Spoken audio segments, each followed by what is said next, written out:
How to edit oxygen native colors with OxyMade. OxyMade allows us to edit oxygen's global colors ID, name, color, set name, and set ID. Let's open global colors in Oxygen Builder. Click on Settings under Manage option. Click on Global Styles. Now open Colors. Here I have created two color sets, Global Colors and Color Set 2. As you can see, this red color name was saved incorrectly, and there is no way to edit it. If I delete and re-add this color, then the color ID will be changed. Now the color ID was changed from 12 to 15, and it has affected the color of our design.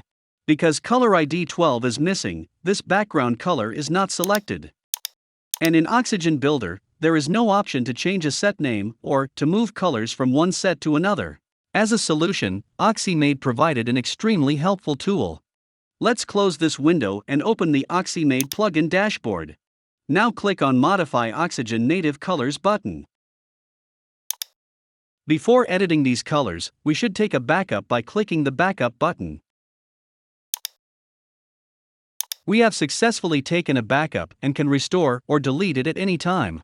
In the Edit Global Color Sets section, I'm going to change set name from Global Colors to Color Set 1, and Color Set ID from 0 to 1. Click Save Global Sets button to save changes. Now in the Edit Native Global Colors section, we can change color ID, color name, and color value. And let's move all the colors into Color Set 1. In order to do that, change the set ID of all colors to 1, because Color Set 1 ID is 1. Click Save Global Colors button to save changes. Colors updated successfully. Let's look at native colors in Oxygen Builder. As we can see, the first color set name N. Red color name has changed. And all colors were successfully moved to set 1 from set 2 without any issues. Thank you for watching.